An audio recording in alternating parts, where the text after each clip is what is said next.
భక్తులు వీక్షించండి. మనం ఈ చూస్తున్న ఈ యొక్క ఆలయం అత్యంత ప్రసిద్ధి చెందిన శ్రీశైల దేవస్థానానికి దక్షిణ ద్వారమైన సిద్ధవట క్షేత్రం ఇది.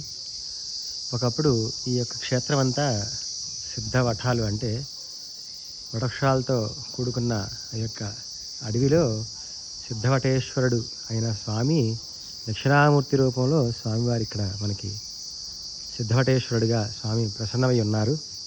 ఇది శ్రీశైలానికి దక్షిణ ద్వారము. కానీ శ్రీశైల దేవస్థానం వాళ్ళ యొక్క దేవాలయాన్ని పట్టించుకొని దీనికి బోర్డులు పెట్టించి ఈ యొక్క ధ్వజస్తంభానికి కూడా తొడుగు వేయించి ధ్వజస్తంభం పునరుద్ధరణ చేసి ఈ యొక్క ఆలయాన్ని మొత్తాన్ని కూడా పునరుద్ధరణ చేస్తే బాగుంటుందని ఒక ఆశ ఉన్నది. ఇది చాలా సిద్ధక్షేత్రము. సిద్ధవటేశ్వరుని అందరూ కూడా దర్శించండి. దివ్య భవ్యలింగం ఇది. సిద్ధవటేశ్వరాయ నమో, సిద్ధవటేశ్వరాయ నమో. పెన్నా నది తడిన ఈ యొక్క ఆలయం మనకి వీక్షం అవుతుంది. పెన్నా నది అంటే పినాకిని, పినాకహస్త అంటాం మనం స్వామిని. అంటే త్రిశూలధారి అయిన యొక్క శివుడి యొక్క పినాకన పేరు మీద ఈ యొక్క నది ఉద్భవించింది కనుక దీన్ని పినాక నది అంటాము, పెన్నా నది అంటాము.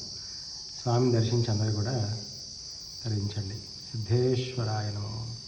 అత్యంత పవిత్రమైన సిద్ధక్షేత్రం ఇది.